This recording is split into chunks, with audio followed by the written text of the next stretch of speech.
समाप्त कर किसानों के खेत तक पानी पहुंचाएंगे। మిత్రులారా, ఈ సందర్భంగా మీ అందరికీ హామీ ఇవ్వదలుచుకున్నారు. ఈ రాష్ట్రంలో చంద్రబాబు నాయుడు గారి నాయకత్వంలో ప్రభుత్వం ఏర్పాటు చేయండి, కేంద్రంలో నరేంద్ర మోడీ గారి నాయకత్వంలో ప్రభుత్వం చేయండి.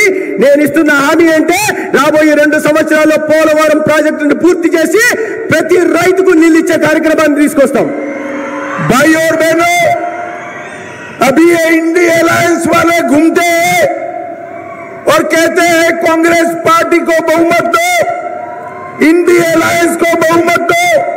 మిత్రులారా, ఈ ఇండి అలయన్స్ ఏదైతే ఉందో వీళ్ళు ప్రజల్లోకి వెళ్ళి ఇండి అలయన్స్ కు ఆదరణ ఇవ్వండి, మెజారిటీ ఇవ్వండి అని వాళ్ళు అడుగుతున్నారు. भाई और बहनों, मैं आज आप सबके सामने, आंध्र प्रदेश की जनता के सामने पूछना चाहता हूं इंडी अलायंस वालों को कि भगवान न करे, ऐसा संभव नहीं है, उनका सुपड़ा साफ होने वाला है, परंतु भगवान न करे आपको बहुमत मिला तो आपका प्रधानमंत्री कौन होगा? ఇతర ఈ మాధ్యమంగా నేను ఇండి అలయన్స్ అడగదలుచుకున్నాను. మీరు ఇండి అలయన్స్ ఎన్నికైతే మీరు ఎప్పటికే ఖాళీ అయిపోయినారు, కానీ మీ ఇండి అలయన్స్ వస్తే మీలో ప్రధానమంత్రి ఎవరనే విషయాన్ని ముందు సమాధానం చెప్పాల్సిన అవసరం ఉంది. भाइयों बहनों, आप मुझे बताओ, क्या शरद पवार जी प्रधानमंत्री बन सकते हैं क्या? ఏం మిత్రులారా మీరు చెప్పండి, శరద్ పవార్ ప్రధానమంత్రి అయ్యే అవకాశం ఉందా? जोर से बोलो, शरद पवार जी प्रधानमंत्री बन सकते हैं क्या? గట్టిగా ममता बनर्जी बन सकती है क्या? स्टालिन बन सकते हैं क्या? उद्धव ठाकरे बन सकते हैं क्या? अब मैं एक नाम और बोलने जाता हूं, हंसना मत भाइयों, जरा भी मत हंसना। मैं एक और नाम बोलने जाता हूं, राहुल बाबा बन सकते हैं क्या? भाई और बहनों, इनके साथ प्रधानमंत्री पद का कोई कैंडिडेट ही नहीं है। मैं आज बताकर जाता हूं, पूरे देश ने तय किया है कि तीसरी बार मोदी जी को देश का प्रधानमंत्री बनाना है। మిత్రులారా, నేను కొన్ని పేర్లు చెప్పాను. శరద్ పవార్ గారి, మమతా బెనర్జీ గారి అవుతారా అని నేను ప్రశ్నించాను. కానీ ఇంకోటి అడుగుతున్నాను, మీరు అందరూ నవ్వవద్దు. రాహుల్ గాంధీకి ప్రధానమంత్రి అయ్యే అవకాశం ఉందా అని నేను మిమ్మల్ని అడుగుతున్నాను. కానీ వాళ్ళ ఆశల్ని అడియాశలు చేస్తూ ఇవాళ దేశంలో నరేంద్ర మోడీ గారి ప్రభుత్వం ముచ్చటగా 3వ సారి ఏర్పాటు కానుంది. भाई और बहनों, मोदी जी को प्रधानमंत्री बनाने का मतलब है इस देश को सुरक्षित करना। మిత్రులారా, నరేంద్ర మోడీ గారిని ప్రధానమంత్రిని చేయడం అంటే ఈ దేశాన్ని సురక్షితంగా ఉంచడం లాంటిది. मोदी जी को प्रधानमंत्री बनाने का मतलब है आतंकवाद और नक्सलवाद को समाप्त कर देना। మోదీ గారిని ప్రధానమంత్రి చేయడం అంటే ఈ దేశంలో ఉగ్రవాదాన్ని, నక్సలిజాన్ని పూర్తిగా సమాప్తం చేయడం లాంటిది. मोदी जी को प्रधानमंत्री बनाने का मतलब है भारत को दुनिया में तीसरे नंबर का अर्थतंत्र बनाना। మోడీ గారిని ప్రధానమంత్రిని చేయడం అంటే ఇవాళ విశ్వంలో భారత్ను 3వ అతిపెద్ద ఆర్థిక వ్యవస్థగా నిలబెట్టడమే. मोदी जी को प्रधानमंत्री बनाने का मतलब है 3 करोड़ लखपति दीदी बनाना। మోడీ గారిని ప్రధానమంత్రిని చేయడం అంటే ఈ దేశంలో 3 కోట్ల అక్క చెల్లెల్ని లక్షాధికారులుగా తయారు చేయడమే. मोदी जी को तीसरी बार प्रधानमंत्री बनाने का मतलब है 4 करोड़ गरीबों को घर देना। మోడీ గారిని 3వ సారి ప్రధానమంత్రి చేయడం అంటే ఈ దేశంలో 4 కోట్ల పేదలకి ఇల్లు నిర్మాణం చేసి ఇవ్వడం. भाई और बहनों, मोदी जी को प्रधानमंत्री बनाने का मतलब है 10 करोड़ लोगों को घर में सूर्य घर योजना से मुफ्त बिजली देना। మిత్రులారా, నరేంద్ర మోడీ గారిని ప్రధానమంత్రిని చేయడం అంటే ఈ దేశంలో పేదల ఇళ్లకు 10 కోట్ల మంది ఇళ్లకి సూర్యఘర్ పథకం ద్వారా ఉచితంగా విద్యుత్తుని ఇవ్వడమే.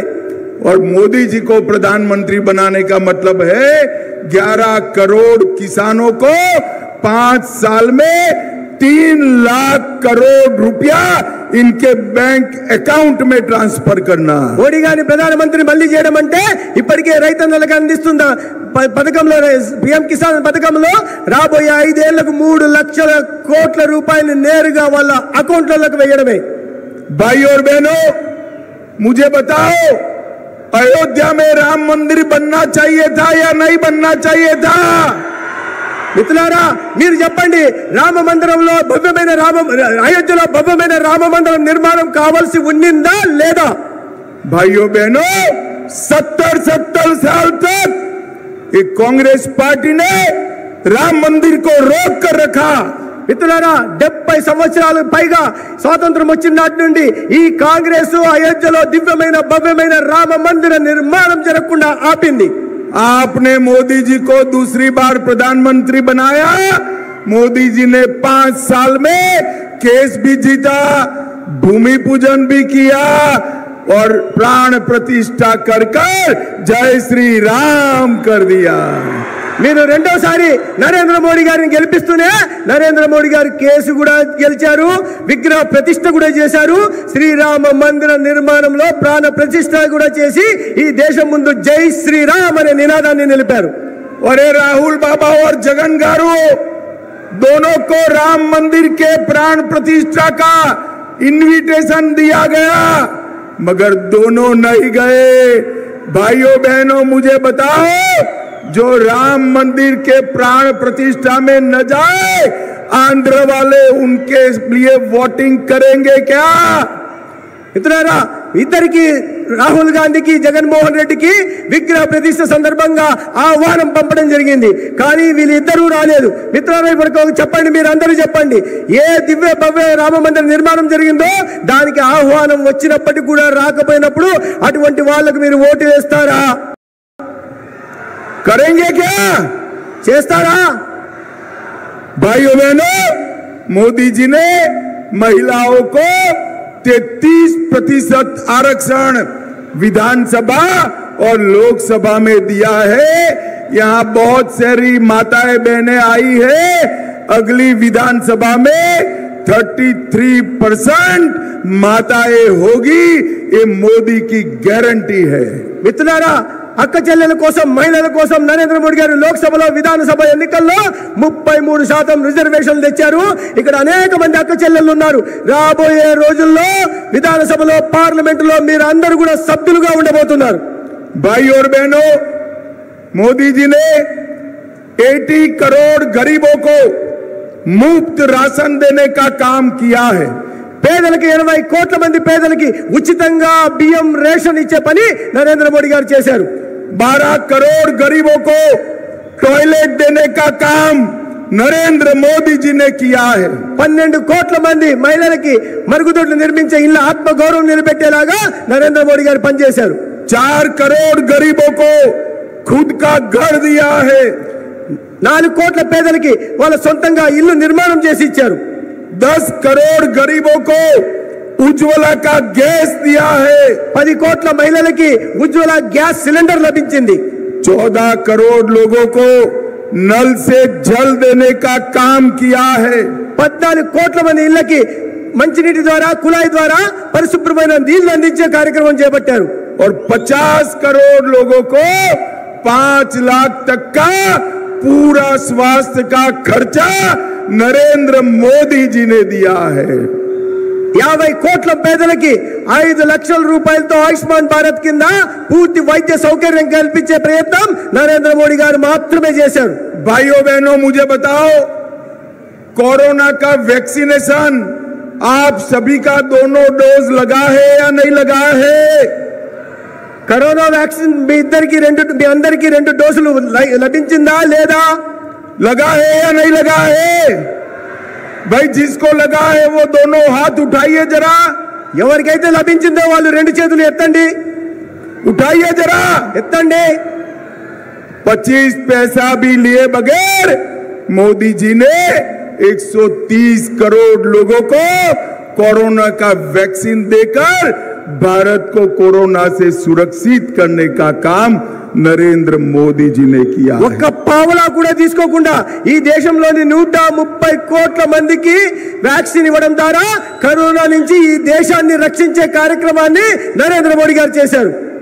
मैं आज आंध्र प्रदेश की जनता को कहने आया हूं, चंद्रबाबू जी संयुक्त आंध्र प्रदेश के मुख्यमंत्री रहे, तब आंध्र प्रदेश को टॉप पर ले गए थे।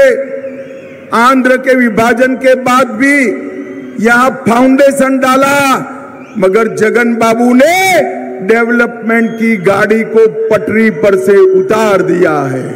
చంద్రబాబు నాయుడు గారు ఉమ్మడి ముఖ్యమంత్రిగా ఉన్నప్పుడు అభివృద్ధికి చిరునామాగా ఆంధ్రప్రదేశ్ లో నిలిపారు. దాని తర్వాత విభజన జరిగిన తర్వాత కూడా గట్టి పునాదులు వేసి ఆర్థిక వ్యవస్థను పటిష్టం చేస్తే తర్వాత ముఖ్యమంత్రి అయిన జగన్మోహన్ రెడ్డి ఈ అభివృద్ధి నుంచి దారి మళ్లించి రాష్ట్రాన్ని భ్రష్టు పట్టించారు. डेवलपमेंट जीरो है, इन्वेस्टमेंट स्टॉप है और अनएम्प्लॉयमेंट हाईएस्ट है।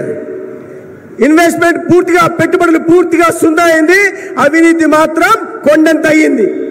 और आंध्र प्रदेश पर 13,50,000 करोड़ का कर्ज डालने का काम एक जगन बाबू की सरकार ने किया है। ఆంధ్రప్రదేశ్ ప్రజల మీద 13,50,000 కోట్ల అప్పు తీసుకొచ్చి మన తల మీద భారం మోపే పని ఇవాళ జగన్మోహన్ రెడ్డి చేశారు. इंफ्रास्ट्रक्चर के प्रोजेक्ट रुके हुए हैं और लैंड माफिया की इंडस्ट्री फुल फ्लेज चल रही है। ఒకవైపు మౌలిక సదుపాయాలు పూర్తిగా గాలి కొదిలేశారు, కానీ భూమాఫియాలు మాత్రం పేట్రేగిపోతున్నాయి.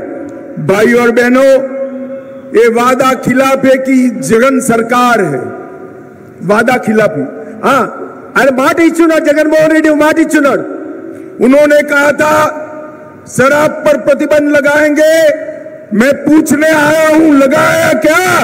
उल्टा शराब की सिंडिकेट आपने चालू कर दी। జగన్మోహన్ రెడ్డి హామీ ఇచ్చాడు, నేను మద్య నిషేధం తెస్తానని. మిమ్మల్ని నేను అడగదలుచుకున్నాను, ఆయన మద్య నిషేధం తెచ్చాడా? తేకపోగా పైగా మద్యం సిండికేట్ ను తప్పించి అవినీతికి పాల్పడుతున్నాడు. आरोग्यश्री योजना तो चालू कर दी, मगर पेमेंट नहीं होता है तो सारे लोगों ने आरोग्यश्री के पेशेंट को हॉस्पिटल में लेने से मना कर दिया। ఆరోగ్యశ్రీ ఆర్భాటంగా ప్రారంభమైతే చేశాడు, కానీ ఒక్క పైసా నిధులు ఇవ్వలేని కారణంగా పేదలు ఆసుపత్రికి వెళ్తే ఏ ఆసుపత్రి కూడా అడ్మిషన్ ఇచ్చే పరిస్థితి ఈ రాష్ట్రంలో కనిపించడం లేదు. भाइयों बहनों, जगन बाबू ने रायलसीमा को इग्नोर किया है। मैं आपको कहने आया हूं, मोदी जी और चंद्रबाबू जी को जिता दीजिए। सिर्फ पोल्लावरम नहीं, हांड्री, नीवास, सुजला, श्रौथी, बेलीगोंडा और वारिका, ये सभी इरिगेशन स्कीम को हम पूरा करेंगे। జగన్మోహన్ రెడ్డి రాయలసీమలోని పెండింగ్ ప్రాజెక్టులను పూర్తిగా నిర్లక్ష్యం చేశాడు. ఒక అవకాశం ఏంటి, కేంద్రంలో నరేంద్ర మోడీ గారి ప్రభుత్వం, రాష్ట్రంలో చంద్రబాబు నాయుడు గారి ప్రభుత్వం వచ్చిన తర్వాత ప్రతి పెండింగ్ ప్రాజెక్టు పూర్తి చేయడమే కాకుండా హంద్రి, నీవా, సుజల, స్రవంతిని కూడా పూర్తి చేసి ఈ ప్రాంతానికి సస్యశ్యామలం చేస్తాం. भाई और बहनों, मैं यहां से तेलंगाना जा रहा हूं। तेलंगाना में वहां पर भी कमल का फूल खिलने वाला है। मेरा आप सबसे अनुरोध है कि आंध्र की लोकसभा की 25 की 25 सीटें और विधानसभा में 2/3 से ज्यादा मेजोरिटी हमारे एनडीए अलायंस को दीजिए। चंद्रबाबू नायडू जी को मुख्यमंत्री बनाइए, मोदी जी को प्रधानमंत्री बनाइए। మిత్రులారా, నేను ఇక్కడి నుంచి తెలంగాణ వెళ్తున్నాను. తెలంగాణలో కూడా కమల వికాసం జరగనుంది. అదేవిధంగా ఈ రాష్ట్రంలో కూడా మీరు 25కు 25 పార్లమెంట్లు సీట్లు ఇవ్వండి, అసెంబ్లీలో 2-3 సీట్లు ఇచ్చి చంద్రబాబు నాయుడు గారిని ముఖ్యమంత్రిని చేయండి. కేంద్రంలో నరేంద్ర మోడీ గారు, రాష్ట్రంలో చంద్రబాబు నాయుడు గారి నాయకత్వంలో ఈ రాష్ట్రం ఆర్థిక ప్రగతి సాధిస్తుంది. अंत में मेरा एक पर्सनल अपील है, మీ అందరితో నా ఒక చిన్న అప్పీల్ చేస్తున్నా. ये सत्य जो है मेरा बहुत अच्छा दोस्त है, इसको जोर से जिताइएगा। మిత్రులారా, మీ అందరికీ నా చిన్న వినపం ఏమంటే, ఇక్కడ ఉంటున్న ఈ సత్యకుమార్ నాకు చాలా దగ్గర వాడు, కావాల్సిన వాడు. అందుకని ఇతను సమర్థించి గెలిపించి పంపాల్సిందిగా నేను మిమ్మల్ని అందరినీ విన్నవించుకుంటున్నాను. हमारे सांसद आगे आइए, हमारे सांसद मोदी जी का साथ देने के लिए संसद में भेजिए। ये सीट की चिंता हम करेंगे।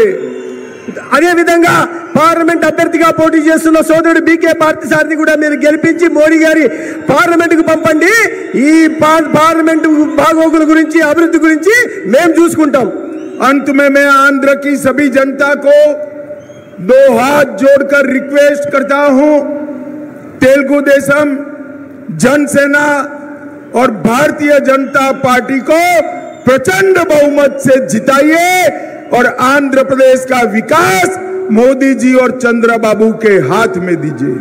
ఇతరుల మీ అందరికీ నేను చేతులెత్తి జోడించి విన్నవించుకుంటున్నది ఏంటంటే, మీరు నరేంద్ర మోడీ గారు, చంద్రబాబు నాయుడు గారి పార్టీలైన తెలుగుదేశం, జనసేన, బీజేపీ కూటమిని సమర్థించి ఒక ప్రచండమైన మెజారిటీతో గెలిపించండి. ఈ ప్రాంతం, ఈ రాష్ట్రం అభివృద్ధి నరేంద్ర మోడీ గారు, చంద్రబాబు నాయుడు గారు చూసుకుంటారు. भाई और बहनों, इतनी धूप में इतनी दूर से देर तक बैठने के लिए आप सभी का धन्यवाद. और मैं महान तेलुगु भाषा में बोल नहीं सकता, इसलिए आप सबसे क्षमा मांगता हूं.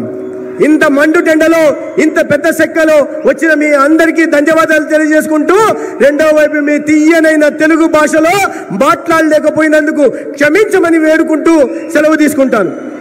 मेरे साथ बोलिए, भारत माता की, भारत माता की, वंदे, जय श्री राम, జై శ్రీరామ్, जय जय श्री राम. జై శ్రీరామ్.